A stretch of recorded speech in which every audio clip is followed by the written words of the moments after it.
Tala Falava, and welcome to the Global Pasifika Success Podcast. I'm Andrew Fa'avali, your host. Every week I'll be chatting with successful Pacific people from across the globe, unpacking their stories and, more importantly, picking out insights, lessons and golden nuggets you can use to live your best life too.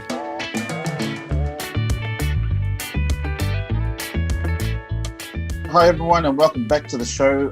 Appreciate all the feedback we're getting on Spotify and iTunes and even on our social media platforms. I'm really looking forward to this show, given the guest is a good friend of mine. We've got Heilala Tabete on the show today, and even though Heilala is based here in Brisbane, we can't meet face-to-face, so we're going to use Zoom to do this given the COVID-19 pandemic. Thanks and welcome, Heilala. I'll just give a quick, brief intro about you, and then we'll get started, if that's all right. Yeah, sure. Thanks, Andrew. All right, so Heilala Tabete is a co-director of Corney Lind Law. It's a law firm in Brisbane, Queensland, Australia. That covers a broad range of legal matters from non-profits to commercial, family, employment, and even more. So Heilala has a Masters of Law and has worked in Fiji and Australia and has spent much of her youth abroad in countries such as New Zealand and the UK as well. Heilala, it's awesome to have you on. Thanks for joining. How's it going? Yeah, it's probably going as best as it can given COVID-19, Andrew. Thanks for having me on your show. Yeah, we've been operating in isolation and working from home for at least the last, coming up to about a month now. Can you just start off by explaining a little bit about your role as a director? What does that mean? And then your particular role in the law firm. Sure. So, look, I'm a director here with Corney and Lind Lawyers. We're a general law firm. We've got about 9 practice areas, covering a wide range of area specializations. So, if I could run through them very quickly, they are in schools and education, commercial law, litigation, employment, discrimination, family law. We do personal injury, we do criminal and traffic, estate law, and elder law. That's our 9th area. Had to think back for that last one, but yeah. No worries. So, what does a director do, or what does a director mean? Well, for us, we've got a board of about 6 directors.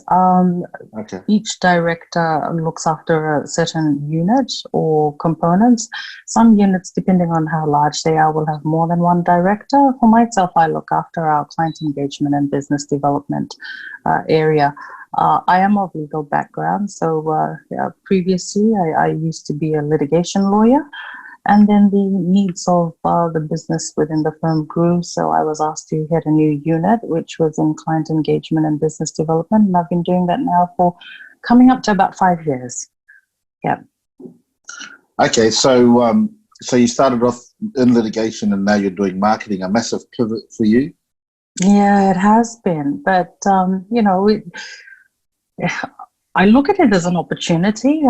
I've got a second degree in international business, which I've never used over the last 10 plus years. So when the opportunity did come up, it was a good shift and one where I could actually re-engage with that. And it's been a steep learning curve, but I think that my years and experience in doing actual lawyer legal work has held me in good stead for that. When you know your end from your beginning, that always works well in terms of being able to sell your products. Yeah. So, it's a timely kind of topic. We're in COVID-19. How did you, as a marketing person in the legal sector, kind of make the most of that opportunity? Oh, it hasn't been easy. I can tell you that.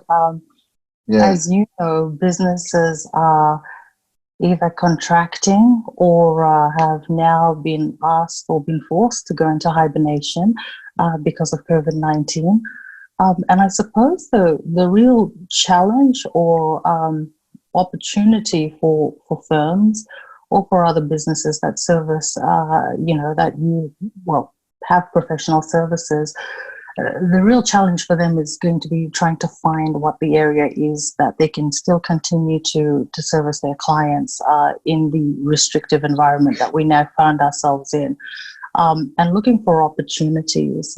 I can say, for one, if you've got clients who are individuals, you would be wanting to see what they would need during this time that they're at home with the children.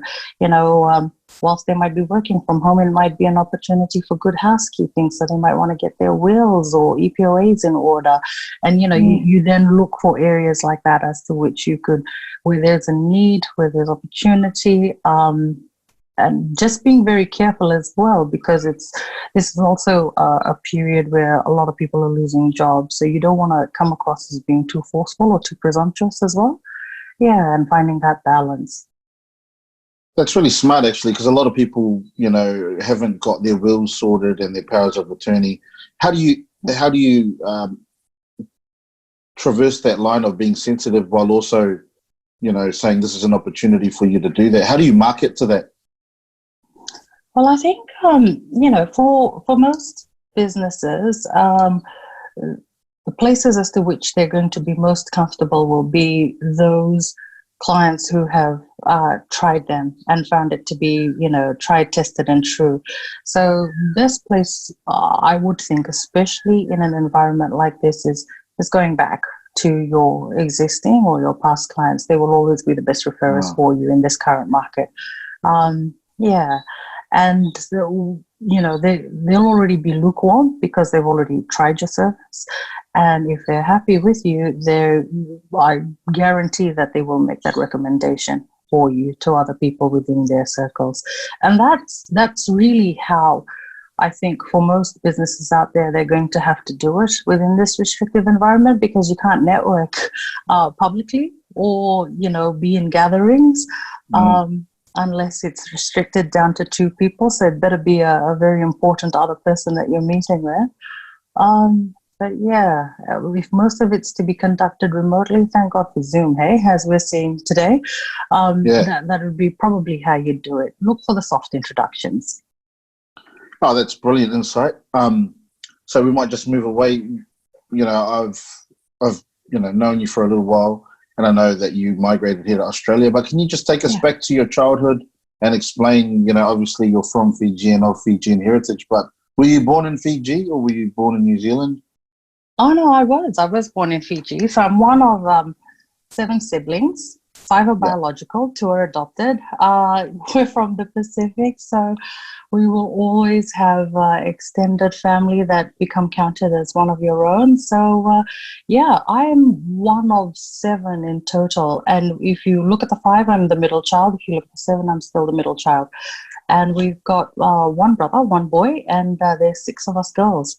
And we're spread out. So I'm the only one here in Brisbane, but I've got a brother and a sister in Fiji, and the rest of my sisters reside in New Zealand. Okay, so you were born in Fiji. How long did you stay in Fiji till? Were you there for high school or? Yeah, no, well, actually, my primary school years started off in the UK. Dad was second secretary to the London High Commission back then in the 80s. So he went to Oxford to do his studies in international diplomacy, and we moved there with him. So my formative years, my infant years, were spent in the UK growing up, and then we moved back to Fiji after his tenure had finished. So primary and secondary was in Suva in Fiji. And then I came across to Australia, to Brisbane actually, to Griffith University to do my law degree. Yeah. Do you remember much about the UK in Oxford as a town?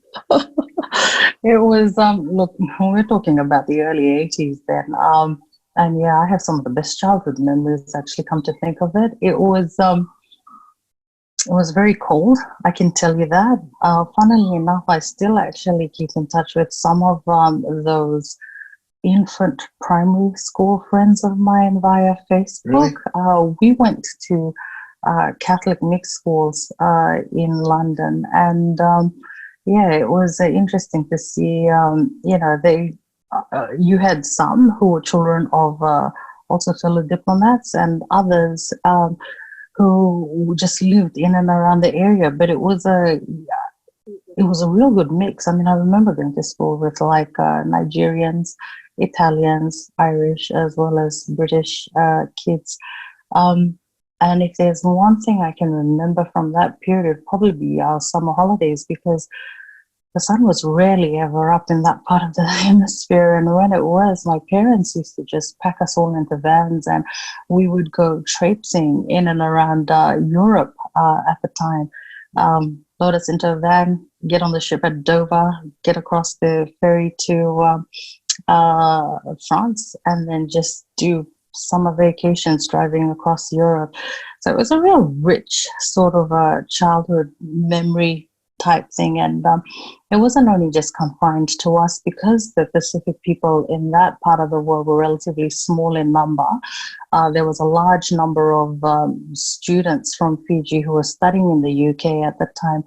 We would load them into the vans and take them with us on these summer holidays. So,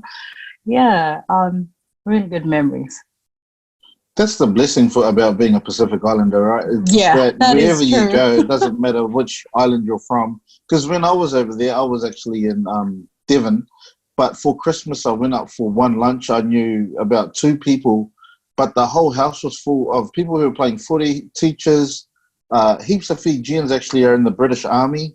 And so there were heaps of Fijians in the lounge having kava and stuff. Yeah. And like over just one lunch, we became a real tight-knit unit. And I think that's the blessing of it. And it sounds like it's been happening over there in the UK since the early 80s, if you're saying this is what happened with your cross-English Channel trips. Oh, yeah, look, that's definitely right. And in fact, I think I remember that the garage in the house as to which we were staying was permanently converted into like a makeshift room for every student, Fijian student or otherwise, that was traveling through. And they would come in and bunk down with us, sharing meals, constant place of parties.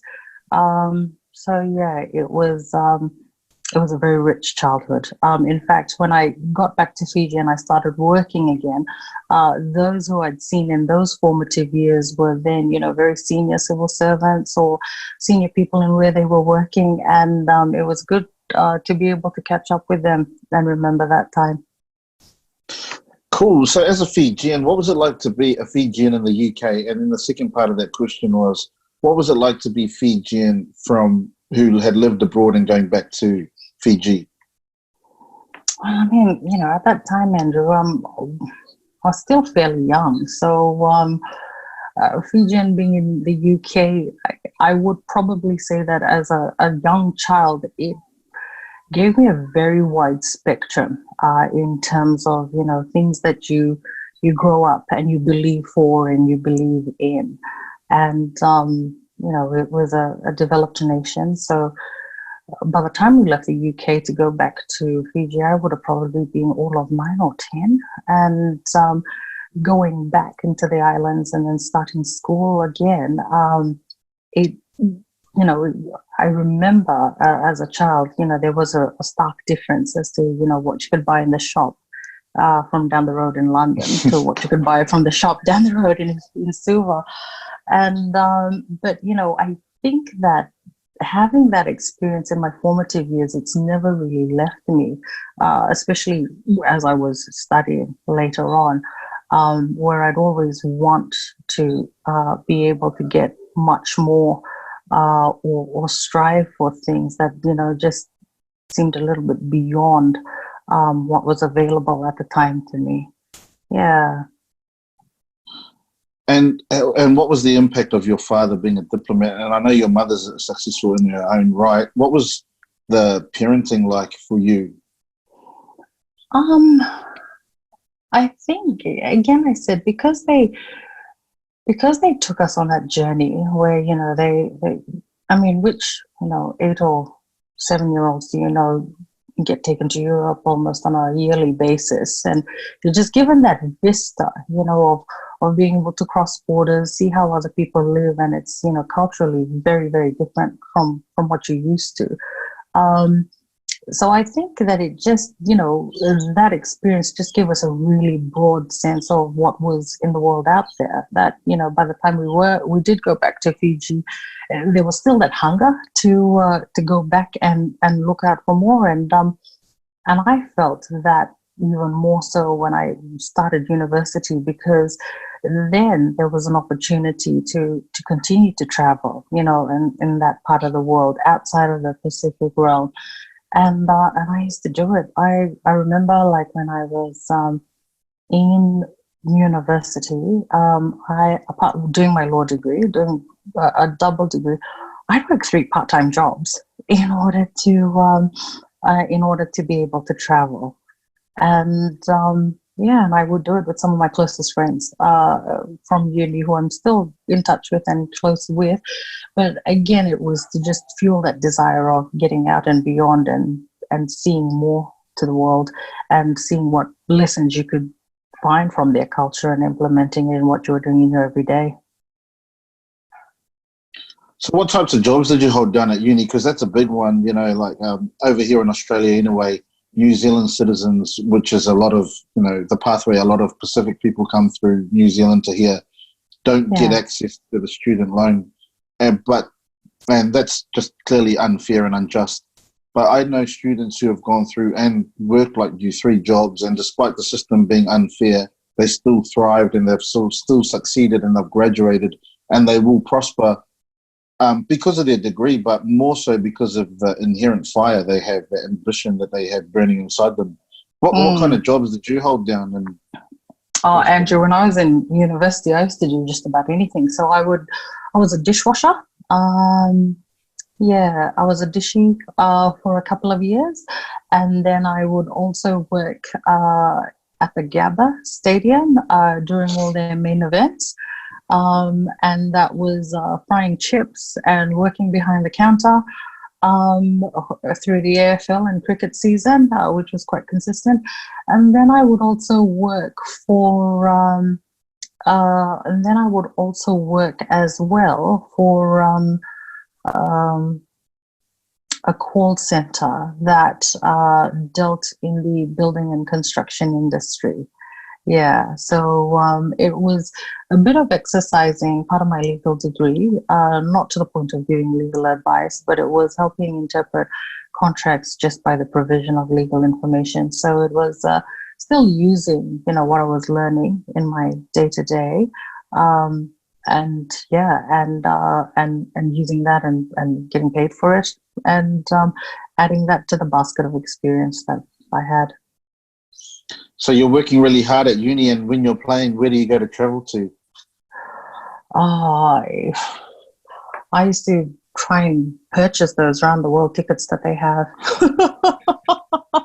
The SDA travel, I think, actually became my best friend, because over the years, what they do is if you're able to prove that you were like in your final year of university, you could get a discount. And what it was one of those round the world tickets that they'd give you over the inter-semester break, and it would let you travel to, I think, 11 cities over 5 weeks or something ridiculous like that. So yeah, made good use of it. And I can tell you for certain that in most of those places that I visited, especially the European and the American component of it, I would be stopping with Fijian families all throughout. Yeah, those were the days of struggling students.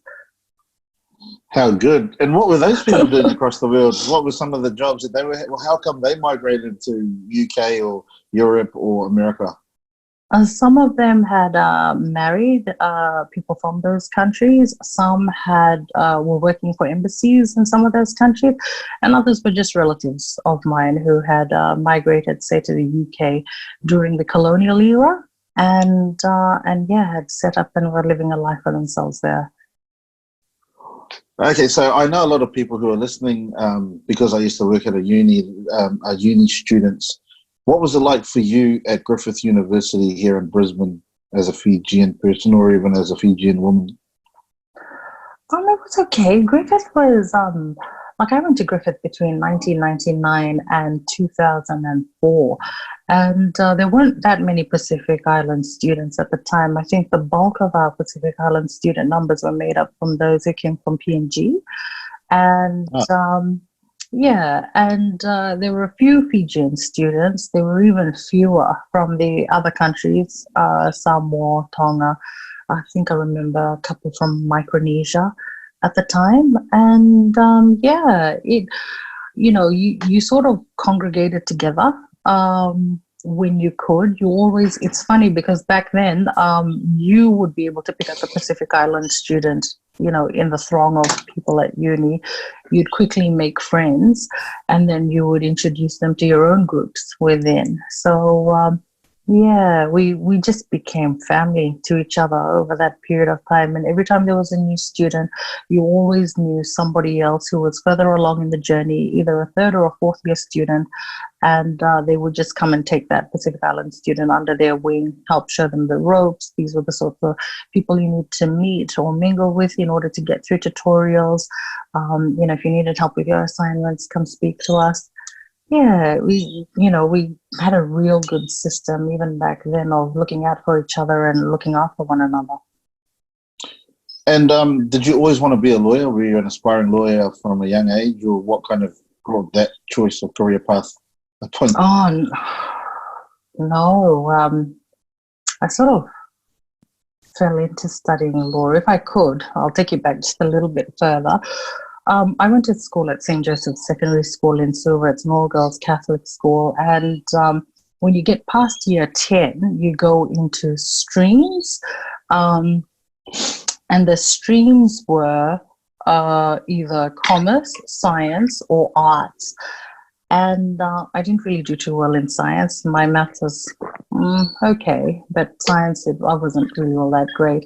I preferred social studies more to it, so arts was the field that I was going into. And I remember that they had this careers day at the school, and they had, do you remember those ancient old Venn diagrams that all intersect with each other's? Yeah, so we had those big circles, and they showed you, if you excelled in X, Y, Z subjects, you could become, A, B, C. And the truth is, I sort of looked at the subjects that I excelled in, and the Venn diagram that intersected with it said something like librarian, economist, and lawyer. And I looked at, and a couple of others as well, and I looked at it and I was like, which one will pay me the most? And so lawyer, it seemed to in my, I don't know, my very young mind at the time, it seemed that would probably, give me a life that I hope to aspire to. And I could tell you that when I first started working, after I'd gotten my degree, gotten my admission, returned to Fiji, I started work, and nothing could be further from the truth. So just be very careful for what you wish for in terms of and the metrics you choose. And the metrics that you choose. But yeah, no, it's been fulfilling since then, I must say. So what were you doing in Fiji? Well, I finished university, and I was on partial scholarship at uni. So I had a government bond that I needed to serve off. And when I went back to Fiji, I started working as a public prosecutor in the office of the DPP in Suva. And I spent almost close to about 5 years, I think, in that office. And it was an interesting period. I did a lot of prosecution and trial work involving robbery with violence, possession of illicit drugs, a bit of serious fraud. And yes, it was a very defining, I'd probably say that if you needed courtroom experience, if you became a lawyer, that was probably the best place to start. Yeah. Why do you say that? What was the thing that was because about it? you were constantly on your feet in court on more days than less. Yeah. And, working in the Pacific Islands, given the limited resources that they have, given the sort of frameworks that you need to work within, it will bring out all sorts of skills that you probably didn't know you had, and will probably test other characteristics within you that you probably didn't know you had either. So I look back at that time, and it was probably some of the best developmental years I had in my career. Yeah.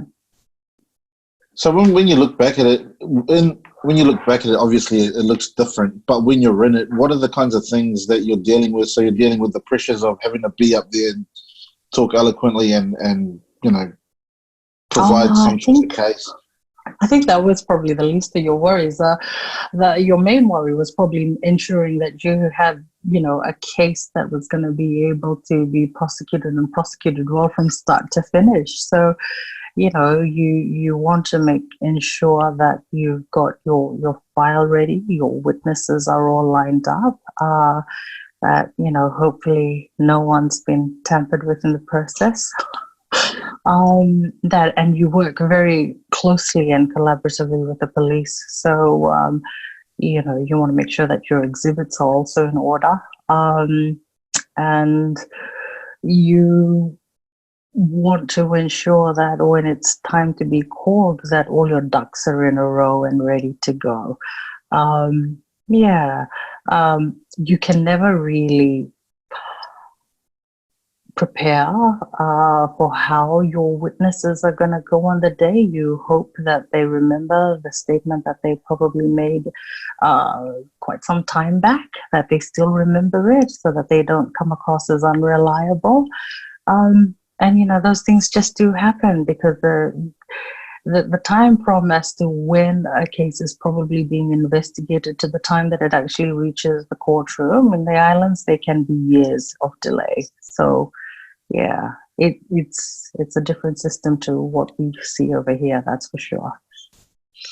So for lawyers, like most of us are non-lawyers, but what's the personal kind of emotional attachment? How do you keep that professional boundary when you're dealing with such emotional and high-risk stuff? It's not easy.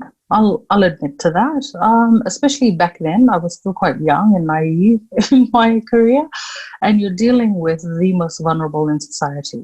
So you're prosecuting cases on behalf of the state, and basically these are the people that you represent. No one else is able to represent them, or they've had a crime or some heinous act being committed against them. So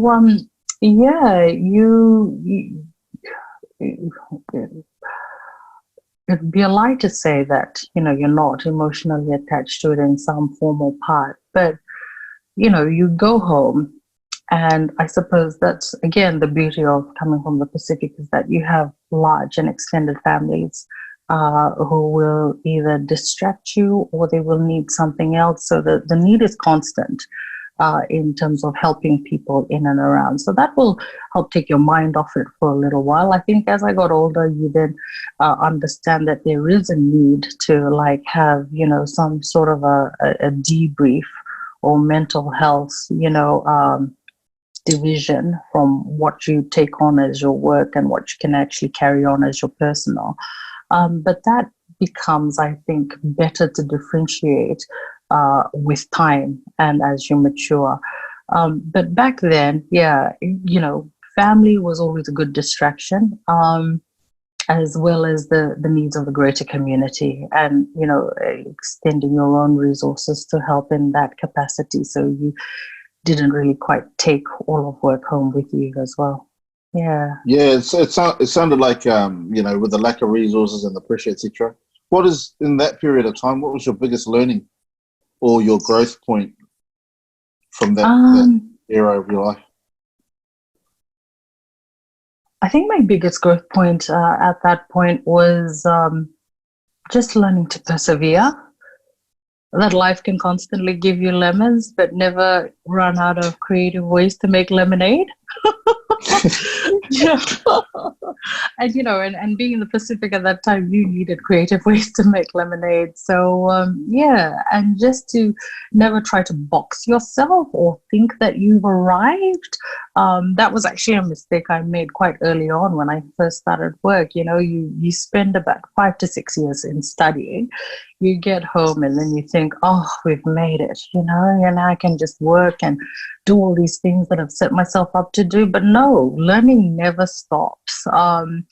And you start off at the bottom and you got to work your way up. And so just, yeah, never think that you've arrived. You know, just when you think that you're running on empty, there'll always be some deeper reserves that you can pull from. And perseverance is key. Don't rue the day of small beginnings. Perseverance is key. You'll get there. Yeah. Awesome. What did you do after the Office of Public Prosecutions in Fiji? Did you stay in Suva or did you move over to Australia? I moved across to Australia after DPP's office. I probably spent a little stint in Suva working for a private firm. So got a bit of experience working in general practice for another firm in Suva. And but yeah, it was only about a year, and then I moved across to Australia. And straight into law over here as well? No, actually, when I came to Australia, I actually spent about 18 months trying to get back into the legal sector here. So I would do all sorts of things to try and get me back before legal work or a legal forum. I would volunteer at community legal centres from Pine Rivers out at Strathpine all the way down to Capalaba in the Bayside. And yeah, so I'd volunteer with them. I went back to the university. I did some tutoring as well with them. But yeah, I did that for about 18 months, I think. Yeah, I worked in legal support professional services as well to help law firms streamline their practice management operations. So I was doing all of that before an opportunity came up with Corney Lind, where I'm currently at. And yeah, I've been with them going into probably 7 years now. And as they say, the rest is history. It's a lot of time to be hustling. 18 months is a lot of time, actually, to not know what it is. It is. I swear, I think in that period of 18 months, I found my face probably in a way I never found it before or knew of it before. Just, yeah, you know, I came back here and I'd left Fiji at a point where all my peers and friends within the fraternity were opening up their own law firms, or they were just heading into senior management. And I'd made the decision to move over here, and I was literally starting from the bottom and starting from scratch. And there were many nights, you know, you had just to wake up and wonder, what on earth are you doing? Is it easier to turn around and go back home, or do you just stick this out? Yeah. But yeah, I'm glad that the rest is history, and thank God for him. Sounds like there's been perseverance all the way through your journey, through the uni and through the office of DPP and stuff, and even, you know, through this 18-month period. So you landed at Corney Lind. What attracted you to Corney Lind? It was probably the first offering that meaningful offering that I had in quite some time. I have to say that the one thing that piqued my interest was that they held themselves out to be a Christian law firm. And I thought, wow, like, how on earth do you get that? That sounds like a big oxymoron within itself. I will admit I was one of those until I actually got into the firm and then found out as to how they worked. And I thought, no, actually, this could work. You could actually treat your work as ministry.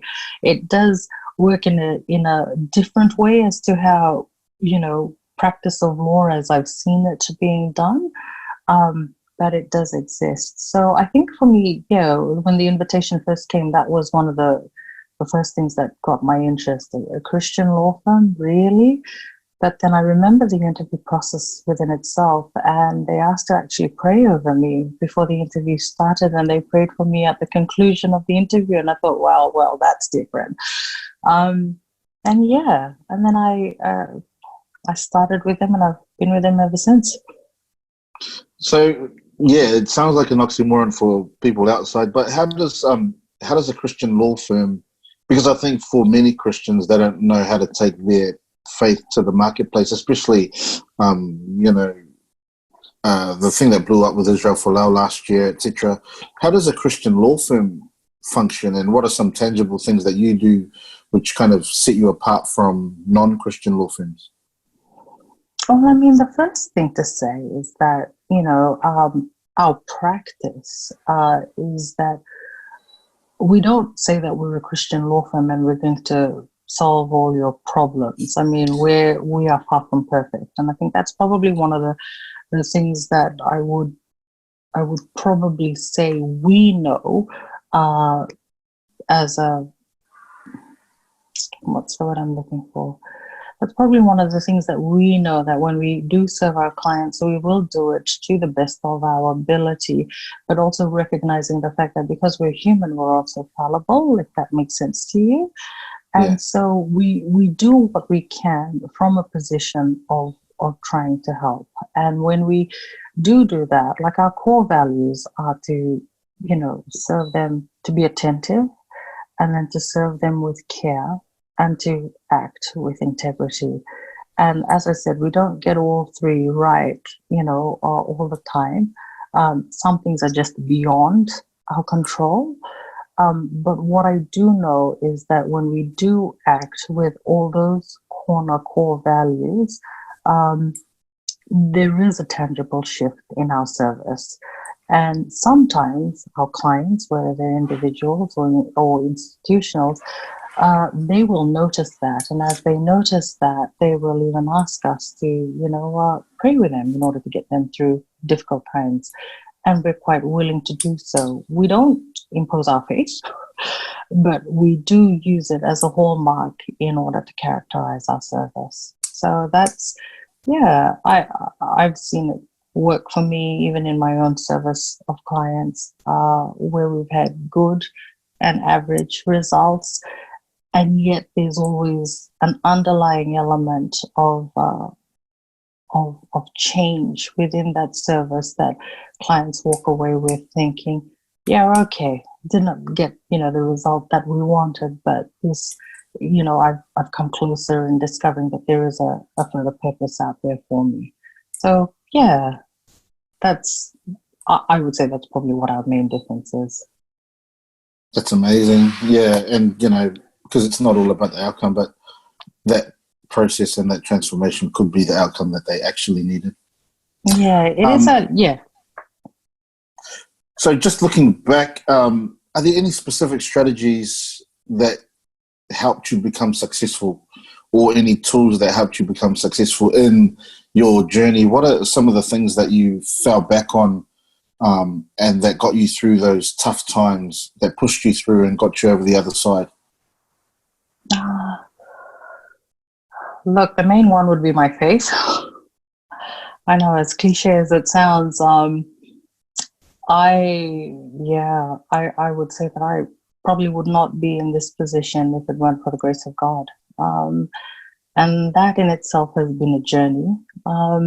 When I started back in Brisbane, as I was saying to you earlier, I had to start from rock bottom. And funnily enough, I lived about 5 minutes walk from the nearest church, which happened to be Hillsong, Brisbane. And, when you're starting off from the bottom, you look to build your own community. So I got into that community. I threw my entire lot behind it. So I used to volunteer with them over a period now of about 7 years, still continue to do so on an ad hoc basis. But it was fantastic because, they helped me take my focus off myself and where I was starting off from into helping the wider community. And in fact, that's quite typical of the Pacific Way as well. And so what I used to do was every Easter, we would stuff a bus, like a physical bus, stuff it with food and for families that were doing it tough around that particular southeast area of Brisbane. Around Christmas, we would be wrapping presents for kids whose parents were serving in prison. I give them legal advice from time to time. There was a particular community arm that I'd help out in that respect. And in turn, as a faith community, they would pray for me. And through praying, you'd get encouragement, you would get a word, it would help you take steps, they'd fortify your courage in taking steps that you ordinarily wouldn't take. And I think that as a result of that, I just saw doors and opportunity open that ordinarily wouldn't have been opened. And then I now find myself here because for me, my story has really been, to whom much is given, much is required. So I'm constantly reminded of that, when you're given a little and you do a lot with it, then the next door of opportunity will open. So long as you're keeping the main thing. And that's what I find, which is part and parcel of the beauty of working for Corney and Lind, is that I don't have to be secretive about my faith. It's all working towards a common goal. Yeah.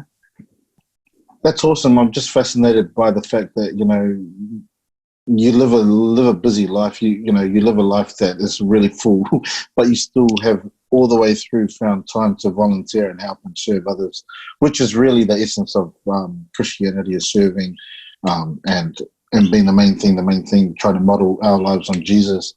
And so it's just so great to hear how, there was never, and what you've just said is that they help you to take the focus off you, and then all of a sudden, when you focus on others, your own life seems to grow and, exponentially get better. Yeah, and it's been quite a journey, Andrew. You've been on part of that journey with us since we've had Kiln, but, I've just learned that with this God, you can never really box him. Just when you think you've reached a pinnacle or a high in something, then something else crops up, and he will not only take you through, but he will equip and he'll align you, and then he'll give you enough grace to get to the very end of it. So let's talk about Kiln, the Kingdom International Legal Network. I was privileged to turn up into Fiji and be on a panel there earlier in the year at the Shangri-La Hotel, which is the best one I've ever been to. I really wish my family was there. I'm so glad you enjoyed it. Yeah, it was amazing. Just to even have all these lawyers from across the globe, especially from the Pacific and Oceania. Tell us about this Kiln conference and network. So look, Kiln was something that was birthed out of really our law firm here in Brisbane, as well as a Christian law firm in Suva, Fiji, called Shekinah Law. And it really just started off about, again, coming from that place of servanthood and equipping next generation lawyers within our sector. It really was about putting together a conference where we could tangibly see the integration of, your work as your ministry and your faith integrating with what you do in your everyday so that it's out in the marketplace. We had our very first exchange, which was two lawyers exchanging over from one law firm to another in 2016, and that was to see whether, firstly, a model could work where we could have Christian lawyers working in another law firm outside of their jurisdiction, and, the opportunity that it presents for, one, personal growth, character growth, but also for an opportunity for broader ministry. And it was a fantastic exchange. If anybody wants to read more about it, you can hop onto our website, Kiln, KILN.online, and you can read about the reports from that exchange. But coming out of that, and there have been other exchanges that have happened between Fiji and the Solomons and Fiji, within Fiji itself. But coming out of that, there was, we recognized that whilst it was good to have these exchanges, how many more could we reach with a conference? So we held our first inaugural conference in 2018 back in Fiji. We had about 107 lawyers from about 5 different countries attend that one. And it was a success, so much so that they wanted us to do another one within a year. But we couldn't because the committee, it's all done on a volunteer basis, and the committee is made up really of lawyers from Corney and Lind, from Shekinah Law, and we've got a state lawyer from Nairobi in Kenya who's a senior state counsel. And so we agreed that we'd hold it every 2 years. So the one that you've just come back from was the second one, which we had at the Fiji and Shangri-La resort in January this year, and it was great. It was we probably had about maybe 80 to 90 delegates at this one from 7 countries this time. And the announcement being made coming out of that conference was for us to utilize our international aspect of it. And so the next kiln, which is in 2022, is going to be taken to Kenya. So, yeah, we'll see how that goes. That's awesome. Because what was the lawyer's name from Kenya? He was such an amazing speaker. Oh, he was fantastic. His name was Nelson Ashitiva, and he runs his own law firm in Kenya. He's got probably about 3 offices across that Eastern African seaboard. And he's also the president for the Kenyan Christian Lawyers Fellowship. In fact, just last week, I was in a Zoom conference with them. They were having their online Easter service. And they had about 100 lawyers from across the African continent, including myself, Brett McBurney, who's from Advocates International in Washington, D.C. And who are also joining in to support the Kiln Conference. Kiln, and it's also Kenyan Lawyers Christian Fellowship Conference in 2022. So, yeah, it's a watch this space. That's awesome. So we'll put that up on the show notes if people want to have a look at more at Kiln and also at Corney Lind and anything else that you want to throw up. But just to finish, I'll just do this quick fire Q&A that I actually just found online. So get a bit of insight into you and what you like and stuff. If you could chat with anyone dead or alive, who would it be and why? I actually did have a think about this one, and I think I landed on. Actually, I'd want to talk to. He is a person from the Fiji legal fraternity. He's now deceased. God bless him. And his name was Ratu Chone Mandrai. He was someone that I actually looked up to within the Fiji legal fraternity. And he was the former vice president of Fiji. He was also a former high court judge. He was the former Chief Justice of Nauru, and he had been given a peerage in Tonga. So he was known as Lord Mandrai Tangata Tonga. And, within the Fijian system, he was a chief. He was a chief from my mother's village. And he passed away in September 2016. But I remember him quite fondly because he was a leader who was well ahead of his times. And he was, I remember him making a lot of speeches, especially during his tenure as the vice president. But he was one of those types of gentlemen who used his speeches to talk about political and cultural moderation.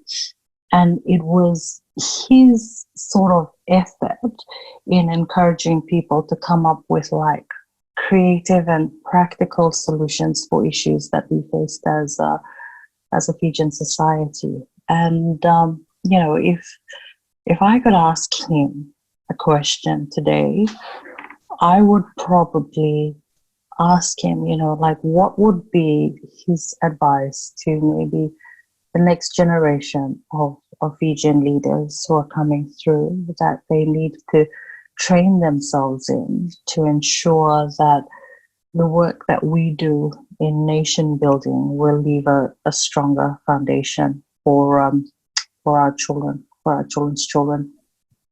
Yeah, if all things were considered perfect, what would be his advice? Yeah. I'm going to throw you on the bus, and what would your advice be? Oh, I'm walking into uncharted territory over there. I have a lot of opinions on it, but for the purposes of this, I think I better just keep them to myself. You don't want to share them? I still want to be able to visit Fiji. Okay. I do too. So I might be guilty by association. So tell us something unique. Tell us something unique and interesting about you that not many people may know. Okay. Well, in the middle of my career, I took a 1-year sabbatical. I think I'll talk about this one. I took a 1-year sabbatical, and within that year, I did volunteer and non-volunteer work, looking after elderly people in the US, working in a border town rural law firm between New South Wales and Queensland, and also doing volunteer work for regional legal meets that were being held in Auckland. And the circumstances as to how I found myself having this year of a sabbatical was because I'd been terminated from my role within the Fiji government, and it happened at a time, just after the coup. And the beauty of this thing about being in isolation is that you clean up all your cupboards, and I actually came across my termination letter from all that many years ago, Andrew. It had 3 lines in it, and the first was, you're summarily dismissed. The second was something about dropping your keys off or your access to the admin building, which was across the road. And the third was thank you for your service. And, I remember at that time that, because it was post-coup in Fiji, you simply just didn't question the powers that be. You just did as they said and moved on. People had actually died in custody for much less, probably.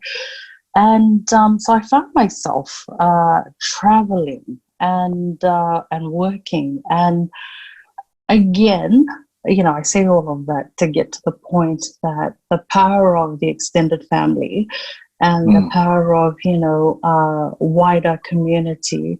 I relied on my extended family within that year to, not only take me in, but to just speak words of wisdom and to help build you up. I don't know about you, but, within my community, you can't dwell on being, down in the pits for too long.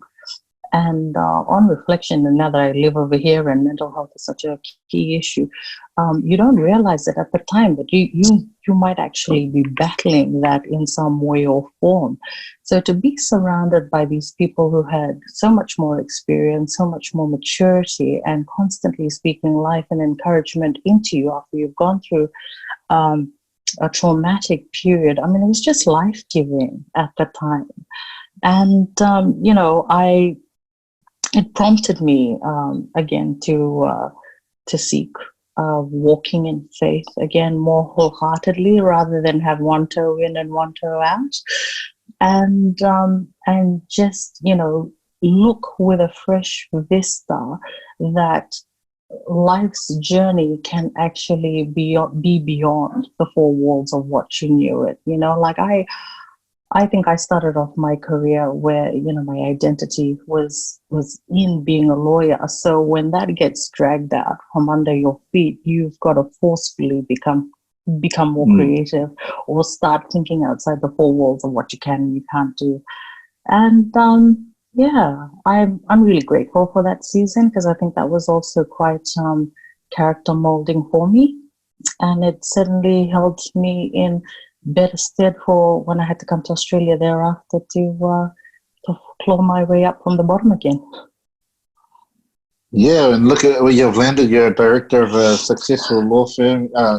So, I guess the story still hasn't even ended. It's still going, and there's lots to look forward to. What are the top 3 skills or characteristics that you look for in people that you work with? I want them to be hardworking. Like you? Hardworking, have a natural desire to go above and beyond. Yeah, that'd probably be one. I'd want somebody with a skill set outside of my own, and who can do it better than me, because that they will not only make you look good, but they're going to extend and expand whatever's been gifted in your hand, and it's just another piece of the puzzle that makes the whole. And the third, which I really struggle to find in this day and age, is loyalty. I would want somebody who's going to be loyal. Yeah. And then name a tool or an app that you can't live without, and why. Oh, Andrew, you should know this one by heart. It's YouVersion, the Bible app. Look, again, it may sound cliche, but I do love it. I try to read it every day, try being the operative word. It just holds me in good stead. Actually, through that app, I've read the Bible from cover to cover twice, in the NIV and in the Message version. I know, it just, like I said, it holds you in good stead. There's so much wisdom in that. And I'm now trying it for the third time, not successfully, may I add. I tried the KJV version. That was too hard. I had to switch over to NLT. Okay.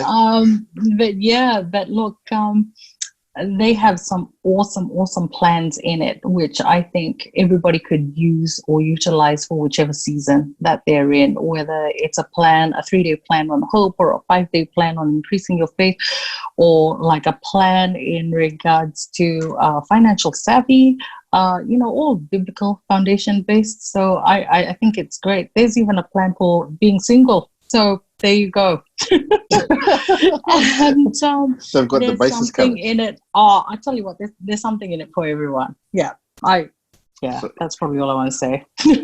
Awesome. So then lastly, what is something that you believe but few others agree with you? It's a weird one. It is a bit of a weird one. I sort of got stumped when I read it the first time. To be really outlandish? Can I be really outlandish in this? Be as outlandish as you want. I know that COVID is a period of restriction, but I just think that I believe, and in fact I know a few others who also believe this, but I think that if you could live in your restricted environment with a very expansive mind as to what you can do within this period, you're going to find gold at the end of that tunnel. And I can't say exactly what we use it for, but expansion and looking to extend yourself even in this season, I think it's very similar to sowing. And so in due course, you're going to reap. That's probably my word of encouragement. Yeah. That's awesome. And I think I agree because, like at what other period will you get a global slowdown? That's right. That's right. It's not a location-specific slowdown where you can fly out and go to another location and speed up again, but the whole world is actually slowing down.